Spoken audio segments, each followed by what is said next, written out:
Hello and welcome to Let's Talk Sport on YouTube with myself, Jamie Davis, and Conor Porter is alongside me to look at last weekend's FA Cup quarter-finals, which, well, to be honest, we had no surprises really in those fixtures. It was really well expected to see Arsenal, Chelsea, Manchester City and Manchester United go through to the semi-finals to be played at an empty Wembley Stadium. That's going to be very weird indeed. And actually, while we're doing this, there's an empty Wembley Stadium hosting the League Two playoff final, and it's just not right.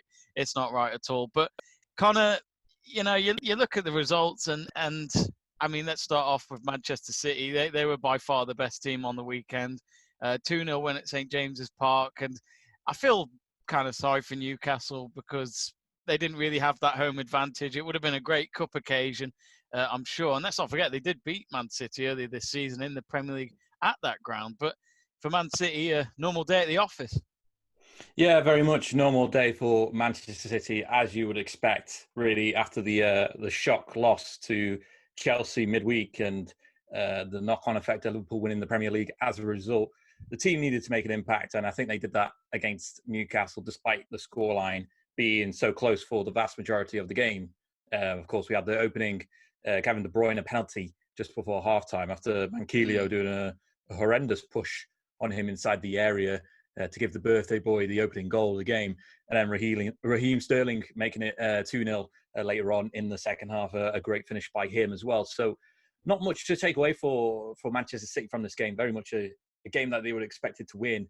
The only downfall I would say is perhaps Gabriel Jesus is not the answers for the team running forward in the attacking trio that they have. Yeah, I agree. Likely of being Mahrez, Sterling, and then what would be in anticipation of Guardiola in the future would be Gabriel Jesus leading that line, because it looks like Sergio Aguero is going to be out for a couple of weeks or potentially months, and then there's a whole Skrner potential swap with Inter Milan, but I don't think that will happen. But yeah, just looking at Gabriel Jesus just a couple of times throughout the game, it was a bit disappointing, a bit unlucky at sometimes as well, especially with the Manquillo push in the first half, not being able to give a chance to head the ball, which might have changed his fortunes a little bit. But I raise questions now as to whether or not Manchester City will go into the summer transfer window looking for a potential striker maybe to come in and fill that role and to give Liverpool a bit of pressure at the top of the table in the Premier League as well. Do you think it's fair to say this statement when, I mean, I personally think Gabriel Jesus is very overrated. When I first saw him join Man City, I didn't really understand the hype. Everyone was saying he could be I don't know if he was the next whatever player, but, a player that everyone should look out for. I think he's not been that great, personally. I feel like Man City would have still won titles without him. But what are your thoughts? I think he's an okay player. He's definitely worthy of being in one of the top teams in Europe, because he's still a relatively young player. He's still got time to develop. I think he's only like 23 maybe. So he's still got time on his side. But the problem is when you've got Sergio Aguero playing ahead of you, You're not going to get many chances to play onto the pitch. And then when you do get your chances, you've got to make the most of them. And unfortunately, in the games that he has been played in, he hasn't really made the most of them. And especially against a team like Newcastle, you would expect him to, who have not exactly been playing the best of football all season, but look to be stayed in the Premier League nevertheless. So I would have expected a little bit more from him, but at the same time, he hasn't really had a lot of chances. So I guess maybe he can change his fortunes between now and the end of the season. And then, of course, Manchester City still have at least one more game in the Champions League in August. So maybe FA Cup and Champions League could be the place where he makes his name for himself and helps City win those trophies. And then the argument's pretty much over. Then he'll be leading City front line next season, whether Aguero is fit or not, or at the football club or not. So yeah, I think time's still very much on his side at the moment, but it's still very much warning signs being shown by him when he's in this team, not finishing the chances and things like that. Just before we move on to any other games, really, Newcastle, just quickly want to say about them. Already mentioned about the mistake by Manquillo, and then the miss by Dwight Gale. Oh, I was going to mention that. Oh, my God. That was the greatest chance of all time.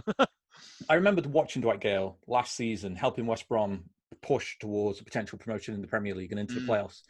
He looked absolutely fantastic in the Championship. I do worry, though, that the Premier League might be a step too far for him, and he is that Championship kind of striker. Who knows? Who knows? Makes me just Maybe him going to West Brom could be a thing. Going back there, do potentially. you think?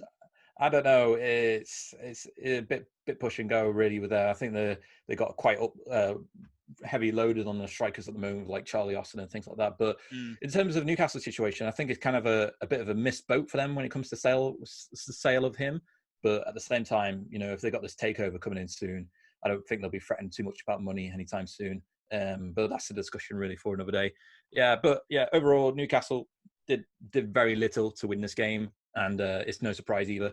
I think there's a statistic as well that they have like 15 passes after 26 minutes, which is downright ridiculous. Something like City had like 120 something in the opening 26, which just goes to show how much possession City had earlier on and how much they dominated the game despite the scoreline being what it was. I think it's fair to say the teams I've just mentioned that are in the semi-finals, City are no doubt the favourites. Yeah, they're wide in the favourites. I mean, they got the game against Arsenal as well, who I'm sure we'll move on to relatively soon, who haven't been in the greatest of form. And out of the teams that are remaining, despite losing in the race in the Premier League, I would still say, and despite losing to Chelsea as well, I'd still say City are in the best position to win this competition this season. We'll move on to Chelsea. They won from a Ross Barkley goal. He loves the FA Cup, doesn't he? He scored against Liverpool in the previous round as well. And some Chelsea fans love him, some hate him. They're not so sure, but maybe he's won a few fans over after that. It was a tight game at Leicester. Yeah, great reviews by Dan Middleton and Jack Price on our YouTube channel. So make sure you go check those out. Good plug-in. Go check those out because those guys are fans of their football clubs and they know more about Chelsea and Leicester than myself and Jamie. But just from a neutral fan point and outside looking in, Leicester I thought was a bit disappointing in that first half. Didn't really make the most of the opportunities that they had. Yeah. And they really paid for it in the second half when fearless Frank Lampard, he's been called now because he made 3 substitutions at halftime and went full out to try and get this win. And sure enough, bringing on the experience of Azpilicueta and Barkley. I think the final one was Willian, maybe, just to replace, I think it was Reece James, Gilmore, and Mason Mount. So that would kind of make sense. Just to bring on that experience into the FA Cup to help them get the win is sure enough fire to way to do it. So I know. Watching Jack's review, I know that he was disappointed about Tammy Abraham and the striking going forward. But it's the same debate that I just said about Gabriel Jesus. He's still relatively young. He had a fantastic season, of course, last year at Aston Villa, and he was fantastic in the first half of the season for Chelsea too. It's just a bit of a drop-off now, but he's still relatively young. Give him a bit of time. I'm sure he'll develop into that striker. If not, like Jack said in his video, Timo Werner's on the way and he's arriving. Well, he'll be a Chelsea player officially later on this week. But I don't think he will be able to play for them until the next season. So still a bit of waiting time, but he's going to be in the building. And sure enough, I'm pretty certain he'll be allowed to train with them at the very least, but just not play at the moment. Switching back to Leicester, switching gears to Leicester. One final thing about Chelsea, actually. Probably the FA Cup's going to be the last thing that they have, the only thing they have the chance to win this season in terms of silverware. I know they got the Champions League tie against Bayern Munich, but I think they're 3-0 down in that one, so it's going to be difficult for them to win that one. I find it a bit weird because they're going on about the Champions League taking place in Portugal in August. And they mentioned it being, one-legged games. I'm thinking, hang on a minute. There's a round that you didn't finish off yet. Does that matter? Oh, I presume so. I presume so. They'll still do a one-leg with them lot. But it's crazy because they played the first leg all the way back in February, and then they're going to have the second leg in August. I don't think there's been a longer period between 2 ties of the same fixture in the history of football. I mean, Bayern Munich are waiting for that game right now as we speak. They've got they got the cup final this weekend, but after that, they've got a long time waiting. They got a long wait, which could play into their favour, really. But at the same time, I think it would be difficult for Chelsea to overturn a 3-0 deficit. Yeah, bigger. Leicester, as much as I said that, disappointed that they didn't take much of the chances in the first half. At the same time, they didn't really appear in the second half either. They went off from that. What else I got down here? Vardy need major help, which is something that Dan said in his video. But at the same time, I was looking at the statistics earlier today, and Jamie Vardy, I think, only scored 4 or 5 goals against the top 12 sides currently in the Premier League. The rest of his goals have been teams in the bottom 8, which kind of has a reflection on just how well Leicester do play or support Vardy in those big games. They obviously missed James Maddison yesterday, and the best thing for them to do with him would be to lock him down to a new contract, so then at least they can get some decent return for him if he was to go in the summer. And they're in the driving seat at the very least in terms of his contracts and in terms of his transfer as well. But at the same time, once he goes, and Chilwell as well being linked to Chelsea, there's going to be a lot of departures at Leicester City, and it's a bit concerning for me because they have the ambition of playing in Europe, and they've shown at times they're decent enough to play in Europe. But is it sustainable with just Jamie Vardy? I don't think it is, and I'm expecting a big summer for Leicester City to help support that. I mean, we all remember when they won the Premier League and N'Golo Kante had left, and then the following year, I think it was Mahrez then. They did lose quite a few players at that time, so maybe that does help them prepare for when this happens. And I'm sure with Brendan Rodgers as manager and having a Champions League spot, they need to be careful because they need to make sure that they keep that spot now. Surely that will attract some players in Europe. I was looking at the tables from last season. Leicester finished, I think it was 8th or 9th on 56 points. And they currently have 55 points in third with, was 7 games to go now for them, which is absolutely staggering, really, to think that the disparity of the positions in the table between this season and last season, just how many teams have underperformed, and it's allowed teams like Leicester, who can still beat their points total from last season, but in retrospect, it still has been a unique season, not only because Liverpool have gone and run away with the title, but everyone else, barring Manchester City, has kind of underperformed in a way. Yeah. And it's allowed teams that may not be in the European picture to push into the European picture and push higher than what we'd expect from them. So I think a lot of us, looking at the last transfer window when Leicester brought in Tielemans and they brought in, I think Pereira was there before then. But they had a decent transfer window in the summer. A lot of us was expecting them to be in the Europa League at the very least, but I don't think a lot of us expect them to push towards the Champions League. And I think it might be catching up to them right now, but there's still plenty of time for them to turn it around between now and the end of the season. And with them being out of the FA Cup too now, chance to focus on making sure they finish at least in the top 4, but if not, just don't slide out of those European places. Absolutely, it'd be a big loss if that happened. We'll move on to another game that took place on the Sunday, and that was Arsenal. They really had a lot to prove, and they had to really help those angry fans of theirs and just remind them, look, we can still win games, and thank goodness for Hector Bellerin. They can now plant 3,000 trees, and Paddy Power will plant 6,000 trees, even if they don't win. So it's all a win-win situation for Arsenal from now on. So, I mean, it was a late winner. Arsenal, they need this, don't they? The FA Cup, again for them, when they have a crap league season, FA Cup seems to always be there for them to give them hope at the end of it all. Who knows, Conor? Who knows what Arsenal could do in this semi? I still think Man City will win, but surely Arsenal now will just think, look, if we can win a cup at the end of the season and still get a Europa League spot if we win this. Yeah, strictly speaking, Arsenal have nothing to lose now when it comes to the FA Cup, and they're doing pretty well now in the league. They got that win. I think it was against, I can't remember who the win was against, but in the league or in the league they got the win against Southampton. I think Southampton, yeah. They're progressing now back in the league after the shaky start against Brighton and Manchester City, of course, in that game in hand.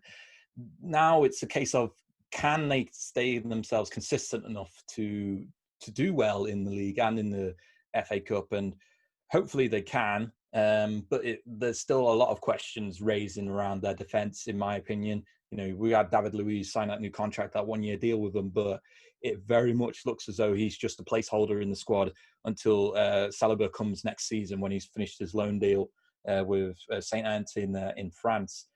So it looks like he'll probably be partnering up with Mustafi in the defence. Pepe looked better as well, starting to live up to his value a little bit, but he's still a little bit away. 8 goals and 8 assists in all comps now in Arsenal colours, which is great. And Which is you've good already which is good when the whole team have been underperforming. I think that's probably the best stats they've got. right, exactly. And with them now performing well in the FA Cup, as you said, it could be a pathway into Europe for them. Because it's not a guarantee that Arsenal will finish in the European places in the Premier League, because I don't think they will. we've seen how shaky they've been in terms of their form, and so I think it's a good thing that Arsenal's still in the FA Cup. But of course, as we mentioned, difficult semi-final tie coming up in July against Manchester City, and their defence is still very much shaky from not only just earlier in the restart, but earlier in the season as well. And David Luiz will certainly be having flashbacks from that first game against Manchester City way back at the start of the restart too. So very much a lot to take in for Arsenal, but progress is being made there. But I'm expecting a lot of changes over the summer in order to try and get this Arsenal into a Mikel Arteta image, which we've seen with his coaching at Manchester City beforehand under Guardiola. There is some sort of potential there for Arsenal to return to what they once were, but without European football, it's going to be extremely difficult, and it's going to be a long process as well, because it's not going to be an attractive football club for promising players to go to, and the likes of Aubameyang and any other key players that they've got like Lacazette too. They're not going to be encouraged to stay at the football club if they're not playing in European football. I still think Mikel Arteta should. I mean, I'm not saying there's doubts for him, but I still think Arteta should be given 3-4 year plan. I mean, obviously we don't have that in football anymore, sadly. I mean, I remember Martin O'Neill saying that when he went to Forest as manager, he said, "Well, I'd love to have a 5-year plan, but that just doesn't happen." Well, she would know you're a Forest fan. Fully enough, I am a Forest fan, and the day that Martin O'Neill was sacked as Forest manager was just last week, and then at the weekend on the Sunday was the 1 year anniversary of Sambri Lamucci coming in to coach the team, and he's the first manager. He's the first manager to be Nottingham Forest coach for a full year since the days of Billy Davis, all the way back in the early 2010s. Oh, God, Billy Davis. Hey, yeah. You couldn't go wrong with Billy Davis as manager. Couldn't go wrong. And what was the name of the goalkeeper? What do you mean the name of the goalkeeper? I'm trying to remember the name of the goalkeeper back then. He was Irish or Northern Irish, I think. It don't matter. Don't matter. We're going off topic here. I want to talk about another great manager, Chris Wilder at Sheffield United. Yeah, it's not happening for him at the moment, though, is it? It is a little bit concerning. There's a bit of troubles going on for them, but I'm liking what I'm seeing from them on the pitch. Initially they scored 3 goals in that tie against Arsenal, but 2 of them were disallowed. One of them, I think they were both offside in the end. Ludstrom, and I forget who scored the other disallowed goal, but nevertheless, they're looking like the team that we saw from before the restart again, which is key for them. They got a tough couple of games coming up though. Tottenham, Wolves, Chelsea, and Leicester in this last 7 games. All teams are pretty much in the hunt for either the European spots or above them in the Premier League. So it's difficult, but at least now they're looking like they're back into their flow after a shaky start following the restart to the Premier League. Of course, we remember that the ghost goal against Aston Villa, and the disappointing loss against Newcastle as well on that following weekend. But I think Chris Wilder will look at this game against Arsenal and take a lot away from it, and there's a lot of positives to take away for it for Sheffield United.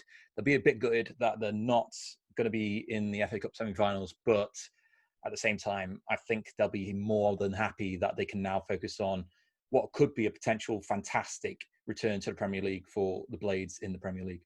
Perfect. Anyway, we go to the final one. I did a bit of a review on this on the channel, which was Norwich against Man United. It was an ordeal.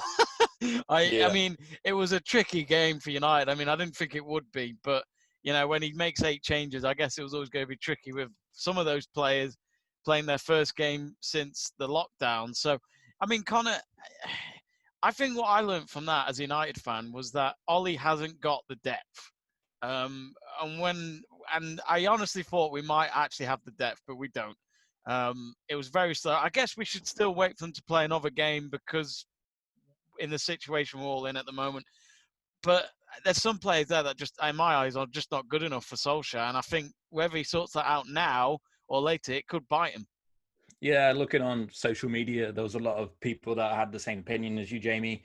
Just a lot of the guys on the pitch didn't really make the most of the opportunity that they had. Mm. And it was disappointing, really, for a team of United's caliber to go to extra time against a team like Norwich, who have not, who have been struggling really even after the restart. They haven't really been able to string anything together on the pitch, despite having great players in the team. But quickly back to United before we give a little mention on Norwich. The lot matter, I think, are fringe players anyway. So I don't think they're going to be. There's potential for them to get sold at the summer potentially. Oh, I don't know. Uh, Don't know about and, Mata. I think he might stay. We'll see, though. and We'll see. Scott McTominay, it's a bit difficult for him because he had a great start, but then it's kind of fallen away a little bit. And then we've got the arrival of Bruno Fernandes in the January transfer window, which limits where he's able to play, really, because of how well Fred's been playing and the expectation that Pogba will start ahead of him. So that's already three midfielders. So he's going to be a bench player at some point, I think. I think what I learned from that game was that the bench players couldn't play one-touch football. Bruno Fernandes was introducing it to them. It was like he was trying to show them, and each time he gave it to them, he didn't get it back. And it was kind of like, it's not going to work with you lot. Yeah. And we mentioned on another video, which hasn't been released yet, or the Henderson conversation about Eric Bailly. And it's clear now that he's not consistent enough sometimes when he's getting the opportunity. And I think the same thing can be said as well about Jesse Lingard. He's just not consistent enough. Oh, Lingard's gone. Lingard's gone in my eyes. I can't see him staying. I think for United to return to Champions League football, if they don't achieve it this season, or even if they want to keep it at a consistent level in the Champions League season after season, I think they have to look at different defensive options to match up with Maguire, because I don't think Bailly is consistent enough. He has his problems with injuries, but players always have their problems with injuries. It just depends on circumstances and situational. It's not something that you can really predict unless someone consistently gets injured, in which case you'd have to consider moving on from them anyway. But a result like they had against Norwich, where it went to extra time, and then it was a dying pretty much into extra time, that they were trying to keep Norwich at bay. I have a lot of concerns for Eric Bailly, and we know he's got the quality. We've seen it before already, but it is just consistency is key for him. I think my problem is with Bailly is I love the guy, but I just think it's his injuries. And it feels like he's really fragile. Like, he can tackle, he can do all that, as you just said. He's got the qualities. But every time I watch him, I just feel like he's going to break a bone. It's like he's limping at one point. You think, oh, it's happening again. And I guess it is a question at some point of how many times can you give him that chance? How can United afford to keep paying his wage and not getting the quality they paid for him 4 years ago? 4 years ago, which is quite a long time in football. But yeah, I think that's something to discuss another day in terms of what players United need to fill up that depth. Yeah. The gap between what they have in their strongest team, which played midweek against Sheffield United, compared to what they played at the weekend, it was like night and day, really. I think they struggle with their depth, as you said, and it's something that needs to be addressed over the summer if United want to seriously challenge for the Premier League title in the near future. I think we should send a letter to Man United and say, can we please be guest speakers at one of the lectures in the Carrington training ground? Thank you. I don't think I wouldn't that pressure. It's just to get some autographs, really. Yeah. To round the fixtures off, let's give a bit of love to Norwich. Definitely that Cantwell goal. Yes, Cantwell, Buendia, Pukki, Jamal Lewis, Max Aarons. All these players will not be at Norwich next season because they'll still be playing in the Premier League. They're absolutely fantastic, and they demonstrated that at the game at the weekend against Manchester United. It's going to be difficult for them to keep that squad together, which very much looks like it's going to go back down to the Championship, unfortunately, because we just mentioned all those players then. They've got so much quality, but it's just not appearing on the pitch, and I don't know what the reason is, and I don't know if Daniel Farkle knows what the reason is either, which is a bit unfortunate because when he took over Norwich, he brought them from a mid-table team in the Championship, and they shot up the table and they ended up winning the league itself. He's done a tremendous job at the football club. I think he deserves the same amount of respect that we are giving to Sean Dyche at Burnley. Remember that he went back down with Burnley and he managed to rebuild them and bring them back up to the Premier League. I think I think we've got this. I think it's fair to give the same expectations for Daniel Farkle. So I'm hoping, I'm keeping my fingers crossed, Norwich don't decide to let him go, but it's up to them. But it's going to be a very difficult rebuild job if they were to lose those 5 players that I mentioned there, because they are pretty much like the heart and soul, especially Buendia. Buendia, in my opinion, is just as good as likes of Maddison and Grealish. I think he can fill in that job. Argentina as well. Same as Cantwell. Cantwell's a bit different, but he's got a promising future ahead of him. Pukki's a bit older, so he's very much maybe like a squad rotation kind of player in the near future. And Jamal Lewis and Max Aarons are 2 of the best wing backs that I've ever seen play in the Championship, and I expect him to be continuing on to play in the Premier League in the near future as well. But overall, this Norwich team, despite how well that they played, it still very much looks like they're going to find it difficult to stay in the Premier League. And maybe it was a good thing that they got knocked out of the FA Cup, so they can just focus on that as well. Well, the FA Cup will, of course, be back next month, 18th, 17th of July, at Wembley, as I mentioned, empty stadium. But the FA, well, they need some money after letting go of some people today, that's for sure. My thanks to Conor Porter for joining us on Let's Talk Sport. Remember to subscribe and comment your thoughts. Who do you think will win the FA Cup? Can anybody stop Manchester City from retaining that cup?